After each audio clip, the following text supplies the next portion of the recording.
Right, hello everyone. So I'm going to give a demonstration of the activity that you have in your bag today, which is going to be painting a ceramic planter, either a teapot or a cup and saucer with henna patterns, with henna mehndi. So I'm going to show you first of all what you should have in your bag. So in your bag you should have a paper bag, and in that paper bag you should either have a cup and saucer planter, or you should have a teapot planter. So I'm going to start off with the teapot planter and just leave that here. You should also have a henna tube. So this is mehndi or henna. I'm just going to pop that here so you can see what we should have in our bag. And you should have a napkin, so a tissue, just so you can put your excess henna on it and you can just leave it on your table. On my table here, I've got a placemat just so I can see the camera as well, but I've put a plastic cover on top as well because the henna sometimes gets everywhere. You should have 2 gloves.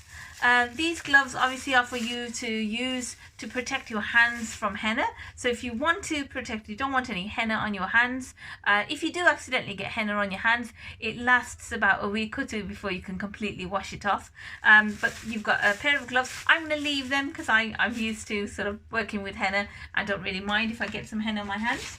Then you have 2 little patches of gems. So you have these little gems, and these are for you to decorate your planter after you finish the henna and after the henna has dried. So I'm just going to pop these over here. Pop them over here there. I won't need them quite yet. Then you have a set of instructions, and I'm just going to follow these instructions just as you will. You've got at the top, you've got a picture of the equipment, which is the teapot or the cup and saucer, tissue, gloves, henna, patterns. So that's how I'm going to show you the pattern sheet, and the gems. And then you've got all the instructions. So I'm just going to put the instructions over here so I can see them. And then finally, here is the patterns that I've put. So what I've put is I've put some henna designs. I put a sort of teapot and a cup and saucer with some henna patterns, but you can make your own patterns too. So I'm just going to place this over here now. So hopefully what you will see now is how I'm going to start. I'm going to try and follow the steps just as you will too. So first step, it says place your ceramic planter on the plastic cover, which I have, with a piece of newspaper or a plastic covering, and I've got my plastic covering. And it says place a tissue or napkin nearby. So I've got my tissue here, you can see, to wipe off excess henna. Number 2, you put on your plastic gloves. That's your choice if you want to. So I've got my plastic gloves, but I'm just going to leave them here. Put your plastic gloves on so no henna goes on your hands. If you do accidentally get henna on, it'll stay for about a week or 2. To be honest, it comes off in a couple of days when I had it on, when I tried it before. And pull out the pin on the top of the henna tube. So here is your henna tube. At the top of it is a pin. So I'm just going to pull that out and pop the pin on the side here. And I'm going to place this open tube onto my tissue until I'm ready to use it. And then it says squirt a thin line of henna on your tissue to make sure the henna flows nicely. You can test a pattern on the tissue if you like. So the purpose of doing this is just to squeeze out a bit, and just to make sure sometimes you have a little bit of dry henna at the top. So I'm just going to squeeze some out here on the side, and it's coming out nicely and it's flowing, so I don't need to do more. But if I did want to test it, just to get my hands sort of all warmed up, I can just do a little pattern. So I'm going to squeeze the tube. So if you can see my hands here, it's going to make sure that you can see my hands. There we are. I'm just going to squeeze a pattern, a squiggle, just so you can see. And there is the squiggle. And it's just to show how the henna runs smoothly. So I'm going to put that tissue, rotate it now, so it's kind of, the henna's out of my way. Pop my henna tube back onto the tissue. There, you can see that. And it says next, use the picture sheet, which is this one here. That's our picture sheet with all the patterns. Use the picture sheet of paisley and henna patterns to carefully create patterns on your ceramic planter by squeezing the henna tube to make shapes and patterns. The patterns can be simple or complex as you like. Pick and choose patterns and make your own too. So I'm going to go free flow really with this. So I'm going to just turn my planter here. I've got my henna tube, and I'm going to pick some of the patterns from the sheet. I'm going to make some of my own patterns, and I'm going to do some circles around this planter so I can later on use the gems that I showed you. So I want henna on my planter, but I also want these little gems. So I'm going to show you how to do those too. So I'm going to start off now with the henna. So I've got my tube, get a good position with this. So you might decide to hold it like this. You might decide to hold it like a pen or a pencil. That's up to you. See how the henna flows. So I'm going to look at the pictures and I'm going to start with a simple paisley pattern. So it's going to start. Now what I'm doing, as you can see, I'm doing this. I'm leaning on the planter. And the reason I'm leaning is it helps me flow. So if I hold it in the air, I could hold it in the air and try it like that, but it might drip in different places. If I place the henna tube right onto the planter, if I've missed any gaps, I can just go over. And it's just easier because you're leaning on something. It's like when you're painting, when you're leaning your hand on the table, it just gives you more balance. So I'm going to show you again. That's my first line of my paisley pattern there. And I'm going to go again now. I'm going to put another layer inside. Concentrate. And here we are. And I'm going to start this way, going back this way. Now some of you, I know many of you will have done a henna on your hands, and that's great if you've got some experience. If you haven't, it doesn't matter. It's a tube. You might have done cake decorating. It's a tube, and we're just going to use the tube as a pencil. Right, so I've got my henna patterns. I've got 2 now. I'm going to try and fill in the center. So with the center, I think I'm going to go with a little ball of henna there. And then I'm just going to have some petals coming out. Let's see if I can do it. Here we are. And here we are. Get some little petals. Here we are. Now, if you find your henna tube is getting messy all around, all you need to do is stop and wipe off on the tissue. So I'm just wiping off on the tissue. And I'm going to pick up now again. This time I'm going to put stripes down the paisley pattern. Here we are. I'll show this as soon as I've finished it. Now, I'm really just trying to have fun. I'm not going to worry too much about whether things are correct or symmetrical or perfect, because it's all about having fun. So far, that's my paisley pattern there. It's going to show it there. There we are. Right, so now what I'm going to do is I'm going to add some curves around the paisley. So semicircles. I'm going to come to the top, and I think at the top I'm going to have like just a sort of leaf coming out. And then I'm going to carry on and put those semicircles around. Okay, I'm going to wipe off the tube again. I think I need it just a little bit cleaner. And I can see there's not much henna here, so I need to go over that again. Here we are. Right, so that is my first pattern finished there. What I'm going to do now is I'm going to just have a look at the picture and see if there's anything particular I like. There is a little pattern I like there, which is the little flowers. And I think what I'm going to do is I'm thinking about my gems now, the diamonds. And what I'm going to do, they're not diamonds, they're gems, but I'm going to put a little circle in, because what I want to do is when this dries, I'm going to put a gem in. So I'm looking at the shape of the gem, the size, and I've just put an empty circle there. So what I'm going to do now is around that circle, I'm going to choose some of the patterns I can see on the sheet, and I can see a flower pattern. So I'm just going to adding these pointy petals until I go all the way around.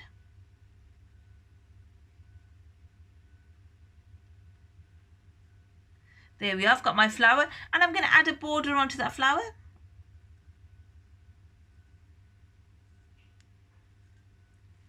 And you can have this so that you've got simple patterns, it's lightly decorated, or it can be heavily decorated with lots of henna patterns. It's up to you. I think that's going to depend on your style, whether you like things minimalistic or whether you like things quite full. So now I've got 2 patterns, just going to show you them there, see if you can see them in the camera. There we are. So we've got my flower pattern, we've got my paisley pattern. Now I'm going to add a bit of flow to this. So what I want to do now is I'm going to add through the paisley patterns, I'm just going to put some curls on. Because what I don't want to do for my own personal choice is I don't want everything to be overly heavy. And I do have a tendency to go overly heavy with patterns. So I've got some curls there I've just put. And what I'm going to do is I'm going to have that flowing around this paisley pattern. Here we are. Going to have a few more coming out of here. And here we are. And one coming out of here. So that's what I've got so far, just showing you what I've got so far. Right, so now I'm going to think about the design and what else I like. And just gonna have a look at some other patterns that you can make. So you can make patterns like the paisley patterns here, the flower patterns. You can make simpler patterns. I'm going to show you some different patterns you can make now. So one of the simpler ones is just to simply curl around. There we are. So that's the curl pattern, a simple pattern there that you can make with henna. Another pattern I'm going to show you is this one here, which I quite like. It's going to be henna filled in the center. So it's going to be like almost like a muddy dot in the center there. So I'm going to show that there. And then what we do is we squirt the henna tube and we flick out. And it makes a sort of petal flick out. So here I'm going to do it again, show you that. I'm going to pour out a little tube and flick it out. Pour out some and flick it out. Pour out some, flick it out. And I've got about 6 little petals. Just check that I'm happy with them. So what I've got now is that pattern here. It's going to show you there, that one there. So I've got 2 simple patterns. That's if you struggle with the henna and you struggle to make any patterns, you can do things that are far more simpler. Another pattern, I'm just going to turn it over, is going to be something very simple again. I'm just going to have some spirals. Here we go, there's a spiral. And I'm going to have some dots surrounding them. And these are again common henna patterns that we would sometimes use on hands when painting henna. Now the reason I chose henna to decorate this ceramic pot is it's got a lovely scent. This is very all natural. It's got no colouring in this, and it's got no colouring, no chemicals in it. It's all quite natural. It has a lovely scent, and also this ceramic planter at the moment, it feels quite raw. It's not varnished, so it feels quite earthy. And I think with the earthy colour of henna, it just adds to it, and it also just gives a very natural look. And a very natural feel as well, and it will feel very natural when it's drying. Right, so I've got my patterns there so far. What I'm going to do now is I'm just going to take a look at some of any other simpler patterns, and it's going to show you again the other patterns that you can do. So again, there's patterns that I've often used in my paintings, which is paisley in the sky. So a lot of my paintings, which you can probably see on the internet, if you put Sajida Asif and put it in the internet, you'll see a lot of the paintings. And a lot of my paintings, they have paisley in the sky. So sort of an abstract style. So I'm going to do that now here. And all I do often is I start off with the paisley pattern. And make sure this henna is coming out nicely. There we are. Just lifting it off now, the ceramic, because I was wiping it too close and nothing was coming out. So there. So I started off with a simple paisley pattern, and all I do in my paintings again is I take another paisley pattern and it crosses over. I just need to make sure that's coming out nicely and fix anything that hasn't quite worked. There we are. So now I've got 2 paisley patterns, and all I do is again cross over and have another one overlapping.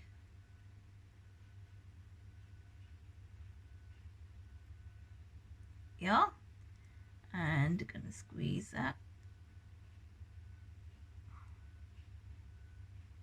Okay, so what I'm finding now is that the henna tube, actually the henna is coming a little bit now, it's coming a bit thicker. So I'm going to place this down, and all I'm going to do is just squeeze a little bit of this out so it flows nicely again. And there we are, I've got a nice, I'm just going to show you what's come out. So that's kind of what's come out, but I just need it flowing again, and I found it was struggling a little bit. And what happens is after you're using the henna for a while, it starts to dry up a little bit. So all you need to do is squeeze it out again and then start, and now it's flowing all nice again. It's all soft, and that's wonderful. And I'm going to have another paisley pattern coming here, overlapping again.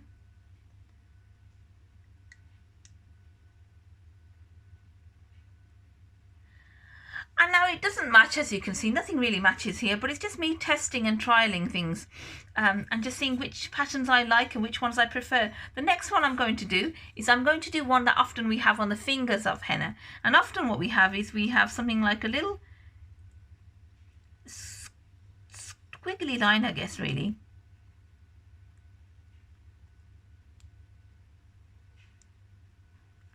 I'm just going to test that and make sure the henna's coming out nicely again.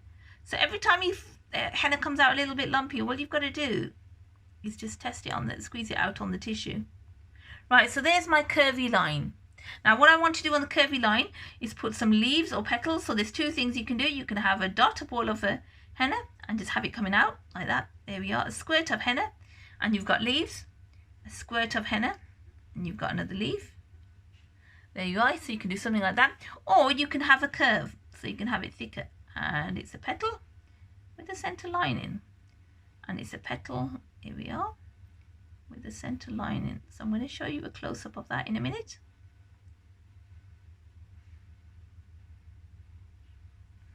There we are. So you've got two types of leaves there. And it's up to you if you want to have, like, you can just, I'm going to just do the now, try and make it a little bit similar. So what I'm going to do is, I've got these squirt lines here, lines where I've just squirted out. And then after that, I've got the other leaves. So I'm going to try and do both now. Now what I've realized also I haven't done is, I made a couple of circles. I made one, I think, circle for a gem, but I just stopped there. So I'm going to make some more now. And I think it's just when you're doing your work, one, have a bit of fun. If you want to make something that you really do want to care about the design and what you're going to do or where you're going to place it, then you can think about your design. So now I'm going to have another circle here. You don't have to have circles for the gems. You could just have them stuck on wherever you like. But I'm going to have some here. I'm just going to place some dots around the circle, just so that the gem stands out. So here you can see there, I'm just going to point to that, and here we are. That's where another gem is going to be placed. And I can have, I've got one there and two there. I can have one gem here. You might decide to have it on the border, on the top, the gems on the top of your cup and saucer planter, or on the top of your teapot planter. So I'm going to start again now with another one here. I think I'd like some gems here. So I'm going to put some dots there. And here we are. And basically, you will carry on decorating your teapot. Now, you could do this part of the teapot, the pourer. You could do the handle. You don't have to. You could do the back of it. I obviously wouldn't do underneath because you need that. You need to place it back on. But it's up to you how much you want to decorate it. I'm going to leave mine now here. I will probably carry on later on and finish it off. So that's how you do your henna pot. What I'd like to show you now is how to put your gems on. Now what you do need to do is with the henna planter, whether it's a teapot or the cup and saucer, you probably need to leave it a couple of hours to dry. If you feel like it still looks a bit wet, then I would leave it overnight. But I know that the one I did earlier, I found it dried in a couple of hours, but it needs to be very dry really for you to handle it. So I'm going to show you something different, another ceramic piece that I did just to test the henna. So I'm going to leave this over here. Just leave that there so you can see that. This is one I tried. So I used just this a ceramic, same material, a ceramic tea light holder. And what I did was I put the henna on, and I wanted to see how long it takes to dry. So what the henna did here, so I've just put these different patterns in. I'm going to show you there. So those are the patterns from my paintings that I tend to use. Then I've put a paisley pattern there, another paisley one here. You've got sort of squiggles here, absolutely no pattern. They're literally just scribbles.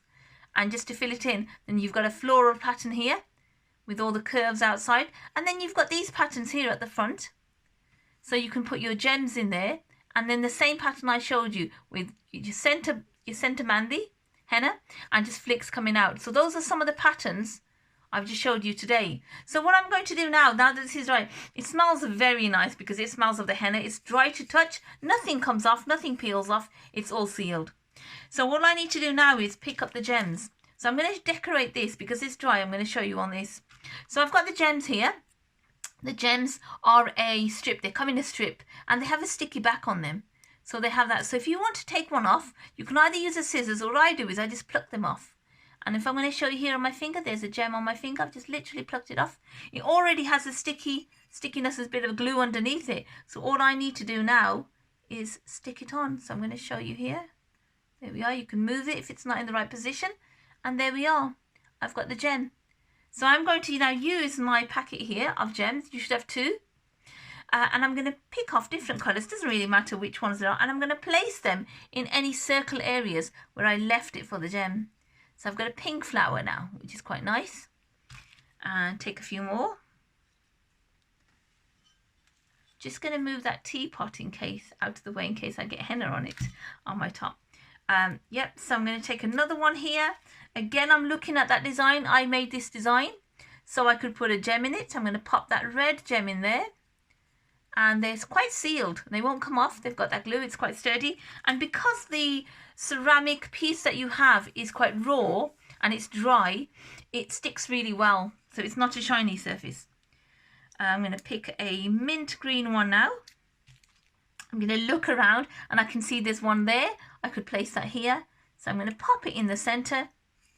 Here we are. And I've got a couple more. Again, these patterns here I made. And I made this one here. And I think I can put a gem in there. One gem in there. So it doesn't matter that I'm showing you a tea light holder because the ceramic material is exactly the same. I've still used the same kind of henna. I've allowed it to dry for a day. It might actually dry in a couple of hours, but I've left it now for a day because I did this yesterday. And it just shows you there. So I'm just going to show you now what it's going to be like with the little gems. It's up to you if you want to use them, if you don't want to use them, how much you want to use and how much you want to decorate it. But with this ceramic piece, I obviously tried to decorate most of it. But I left the base because I needed to leave it sitting. So coming back to our teapot over here, just to show you before we leave. So I'm just going to talk a little bit about it. So you could put your gems along here if you wanted to and put some patterns and decorate the top. So it could just be the rim. Obviously later on, once you've finished the whole design, the henna has dried by the next day. You've put your gems on. It's up to you whether you want to varnish this. So you can varnish this with any outdoor varnish, any normal varnish that you would use on a piece of wood outside like a bench. So you could just a clear varnish if you want to. If you don't have varnish at home but you have PVA glue, you can put PVA glue and varnish it for indoors. But I'm going to leave mine. I'm not going to varnish it because I like the earthy look. And you could put anything in here. You could put, you might just put dry flowers or just leave it as it is. So the other one, some of you will have this and some of you will have this one here. So this one here. So if you've got these cup and saucer, it's the same thing. You've got your handle. You might want to leave that blank. You've got all this area to decorate your henna on. If you want to do henna designs inside, just keep in mind if you're going to put something inside, you won't see that. So you probably just want to stick to the outside unless you want to have it as a piece of artwork and not put anything in it at all. And then you've got the plate here. So the plate, you might decide you're going to just put here a pattern around this edge that can be seen, just this top edge. But I probably wouldn't put anything inside there. You might want to put gems along the plate or gems along here. That's your choice. So it doesn't really matter which one you have, whether you have the teapot planter or the cup and saucer planter. It's the same material that you have, the same equipment, and it's just up to you. And you can use the same designs, but just really enjoy yourselves. And that's the most important thing. I think that I put at the bottom of the instructions, most important instruction is to play with the design and just to have fun. And that's it. So I hope you enjoy it, ladies, and anyone else. I hope you enjoy it. Thank you. Goodbye.